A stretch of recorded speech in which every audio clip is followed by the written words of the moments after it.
அஸ்ஸலாமு அலைக்கம். Hello friends, எல்லோரும் எப்படி இருக்கீங்கன்னா ரொம்ப நல்லா இருக்கேன். இன்றைக்கி நம்ம சேனலில் ஒரு க்ரோசரி ஆர்கனைசேஷன் வீடியோ தான் பார்க்க போகிறோம். இந்த வீடியோவில் உங்களுக்கு நிறைய டிப்ஸ்லாம் இருக்குது. அதனால் வீடியோ ஸ்கிப் பண்ணாமல் பார்த்துக்கோங்க. இந்த வீடியோ உங்களுக்கு ரொம்பவும் யூஸ்ஃபுல்லாகவும் இருக்கும். நிறைய பேர் நம்ம சேனலை சப்ஸ்கிரைப் பண்ணாமல் பார்க்குறீங்க.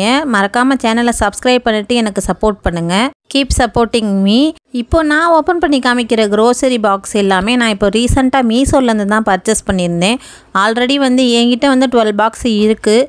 அது கொஞ்சம் இப்போ சாமான்லாம் வைக்கிறதுக்கு பத்தலை. அதனால் சொல்லிட்டு தான் இதை வாங்கியிருந்தேன்.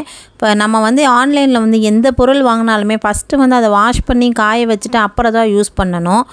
இந்த வீடியோ மொதல் நாள் நைட்டு எடுத்தது. ஏன்னா மொதல் நாள் நைட்டு வாஷ் பண்ணி நம்ம காய வச்சிட்டோம்னா மறுநாள் காலையில் ரீஃபில் பண்ணிக்கலான்னு சொல்லிவிட்டு மொதல் நாள் எல்லாத்தையும் வாஷ் பண்ணி வச்சுட்டேன்.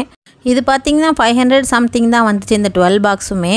உங்களுக்கு கோடு வேணும்னா சொல்லுங்கள், நான் மறக்காமல் சென்ட் பண்ணுறேன். பெங்களூரில் ஒரு வாரமாகவே கொஞ்சம் நல்லா மழையாக இருக்குது. இல்லைனா இதை பகல்லையே வெயிலில் வாஷ் பண்ணி வச்சுருந்துருப்பேன். இப்போ வாஷ் பண்ணி முடிச்சாச்சு. இது காய வைக்கிறதுக்கு ஒரு கனமான துண்டை கவுண்டர் டாப் மேலே விரிச்சுக்கிறேன். அது மேலே பார்த்திங்கன்னா இந்த ஒரு பாக்ஸையும் ஒன்று ஒன்றா கவுத்து வச்சுட்டு அதில் இருக்க தண்ணியெல்லாம் வடிஞ்சிரும். அப்புறம் காலையில் திருப்பி வச்சுட்டு அதில் தொடச்சோம்னா ஃபுல்லும் ஈரம்லாம் இருக்காமல் போயிடும். உப்பும் புளியும் போட்டு வைக்கிறதுக்கு 2 செராமிக் ஜாடி வாங்கியிருந்தேன். இதுவுமே ஆன்லைனில் தான் பர்ச்சேஸ் பண்ணியிருந்தேன். ஏன்னா நேரில் குழந்தைய வச்சுக்கிட்டு போயிட்டு வாங்கிட்டு இருக்க முடியாதுங்கிறனால ஆன்லைனில் தான் பண்ணேன். ஆனால் குவாலிட்டி ரொம்பவே சூப்பராக இருந்துச்சு, உடையாமல் வந்துருந்துச்சு. வீட்டில் அஞ்சரை பெட்டி வச்சா நல்லதுன்னு சொல்கிறாங்க. ஆனால் எனக்கு என்னமோ அதை பற்றி எதுவும் தெரியலை. சரி நம்மளும் வச்சு பார்க்கலாம் அப்படின்னு சொல்லிட்டு இந்த அஞ்சரை பெட்டி வாங்கியிருந்தேன். லாஸ்ட் டைம் டிமார்ட்டில் தான் இது வாங்கியிருந்தேன். 400 சம்திங் வந்துருந்துச்சு. ஆனால் குவாலிட்டி பார்த்திங்கன்னா நல்லாவே இருந்துச்சு. அதையுமே வாஷ் பண்ணி எடுத்து வச்சுட்டேன். அஞ்சரை பெட்டி உட்டில் வாங்கணுன்னு தான் எனக்கு ஆசை. ஆனால் அந்த மாதிரி வாங்கினா வைக்கிறதுக்கு இங்கே பிளேஸ் அவ்வளோவா இல்லை. இதையே தூக்கி மேலே தான் வைக்கணும். அதனால தான் சரி இருக்கட்டும்னு சொல்லிட்டு சில்வர்லேயே வாங்கியிருந்தேன். இல்லைனா உட்டில் தான் பார்த்து வச்சுருந்தேன். எல்லாத்தையும் வாஷ் பண்ணி எடுத்து வச்சுட்டு தூங்க போயாச்சு. மார்னிங் பார்த்திங்கன்னா கொஞ்சம் பசங்களாம் ஏந்திரிக்கிறதுக்கு முன்னாடியே நான் ஏந்திரிச்சு எல்லாத்தையுமே திருப்பி தொடச்சி வச்சாச்சு. என்னுடைய பழைய மளிகை சாமான்லாம் வச்சுருக்க ஸ்லாப் பார்த்திங்கன்னா இப்படி தான் இருக்குது. இது ஒரு நான் மாடுலர் கிச்சன். கொஞ்சம் இந்த கடப்பாக்கல் ஸ்லாப்லாம் இல்லை, சிமெண்ட் கல்லில் தான். அதுவும் ஒன்று தான் இருக்குது. அதுக்கு மேலே பார்த்திங்கன்னா ரொம்ப வைக்கவும் முடியாது, எடுக்கவும் முடியாது. அதனால் விட்டுட்டேன். ஃபஸ்ட்டு எல்லாத்தையும் எடுத்து கீழே எடுத்து வச்சுட்டு தொடச்சி விட்டு, இந்த ஷீட்டு பார்த்திங்கன்னா கபோர்டில் வைக்கிற ஷீட்டு. இது வாட்டர் ப்ரூஃப் தான். அழுக்கானாலும் திரும்பி நம்ம வாஷ் பண்ணி திரும்பி அப்ளை பண்ணிக்கலாம். இப்போ க்ரோசரி எல்லாம் ஒன்று ஒன்றா ஃபுல் பண்ண ஆரம்பிச்சிடலாம். ஃபஸ்ட்டு உப்பை தான் ஃபுல் பண்ணணுங்கிறனால உப்பை ஃபுல் பண்ணிட்டேன்.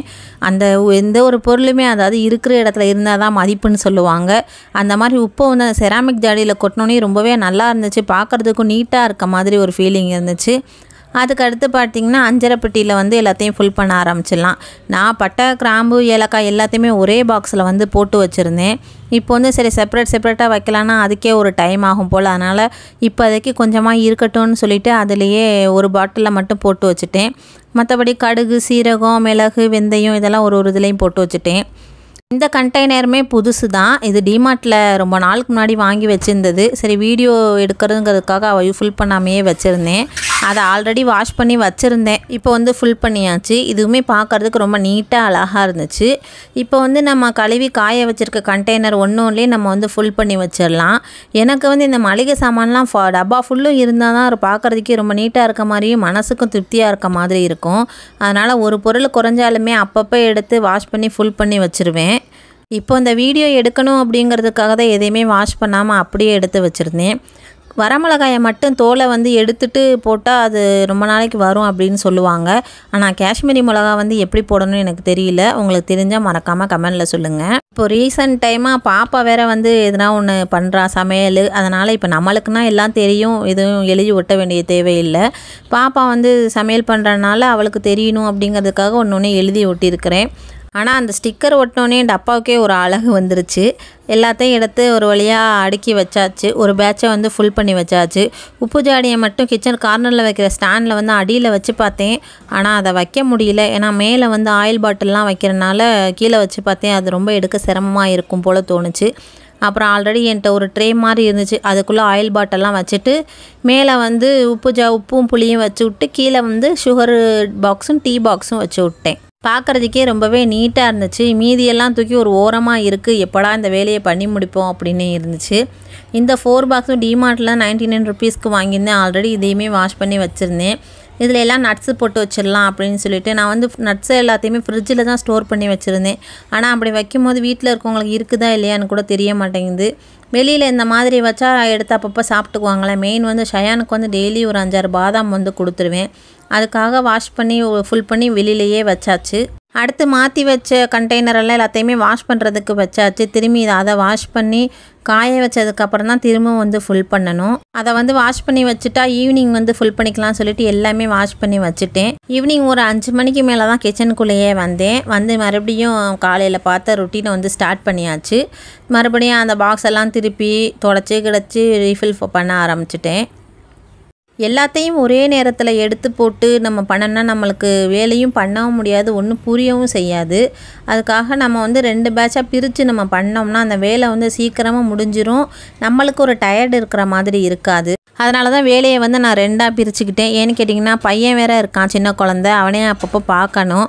அப்படி இருந்தும் எனக்கு ஒரு சோம்பேறித்தனம் வந்துருச்சு. சரி நாளைக்கு பண்ணிக்கலாம் அப்படின்னு சொல்லிட்டு அது நாளைக்குன்னு பண்ணாலே அந்த வேலையை வந்து நம்மளால் செய்யவே முடியாது. அதை உடனே பண்ணிட்டா தான் அது வந்து சரிப்படுங்கிறனால சாயங்காலம் வந்து இந்த வேலையெல்லாம் பண்ணி ஃபுல்லும் செட் பண்ணி வச்சாச்சு. அப்புறம் பார்த்திங்கன்னா குட்டி குட்டி பாக்ஸ் இருந்ததுலாம் அதுலேயுமே ஃபுல் பண்ணி வச்சாச்சு. இருக்கிறதெல்லாம் எனக்கு வந்து ப்ளேஸ் தான் பத்தலை. சரி இருக்கிறத வச்சு தான் நான் அட்ஜஸ்ட் பண்ணணும் அப்படின்னு சொல்லிட்டு அந்த குட்டி குட்டி பாக்ஸையும் வச்சு அதிலையே ஆர்கனைஸ் பண்ணி வச்சுட்டேன். எக்ஸ்ட்ரா ஸ்டாண்டு வாங்கினாலும் இந்த வீட்டில் வந்து ஆணி அடிக்கலாமா என்னங்கிறது தெரியல. அதனால் நான் வந்து இருக்கிறதுலே அட்ஜஸ்ட் பண்ணி வச்சாச்சு. லேடிஸை பொறுத்தவரையும் அவங்க வீட்டில் இருக்க கிச்சனுக்கு மட்டும் ப்ராடக்ட் வந்து ரசித்து வாங்க. அது போல் தான் நான் இந்த ஸ்பூனும் வாங்கியிருந்தேன். இது வந்து நான் ஆன்லைனில் தான் வாங்கியிருந்தேன். இந்த மாதிரி டைப்பில் 6ம் இன்னொரு ஸ்கொயர் ஷேப்பில் உள்ள ஸ்பூனும் 6ம் சொல்லி வந்துருந்துச்சு. உங்களுக்கு வேணும்னா கமெண்டில் சொல்லுங்கள், நான் வந்து கோட் சென்ட் பண்ணுறேன். இப்போ எல்லா சின்ன சின்ன பாக்ஸ்லையும் ஃபுல் பண்ணி வச்சாச்சு. அதையும் எடுத்து ஸ்டிக்கர் ஒட்டி மேலே ஆர்கனைஸ் பண்ணி வச்சுட்டா வேலை வந்து முடிஞ்சிருச்சு. ஃபைனலாக கிச்சன் பார்த்திங்கன்னா ஆர்கனைஸ் பண்ணதுக்கப்புறம் இப்படி தான் இருந்துச்சு. நம்ம இந்த வீடியோட எண்டுக்கு வந்தாச்சு. கண்டிப்பாக உங்களுக்கு இந்த வீடியோ வந்து யூஸ்ஃபுல்லாகவும் பிடிச்சிருக்குன்னு நான் நினைக்கிறேன். உங்களுக்கு இந்த வீடியோ பிடிச்சிருந்துச்சுன்னா மறக்காமல் ஒரு லைக் பண்ணுங்கள். சேனலை வந்து ஃபஸ்ட் டைம் பார்த்தீங்கன்னா சப்ஸ்கிரைப் பண்ணி சப்போர்ட் பண்ணுங்கள். இன்னொரு இன்ட்ரெஸ்டிங்கான வீடியோவில் வந்து நான் பார்க்குறேன். தேங்க்ஸ் ஃபார் வாட்சிங். Bye bye.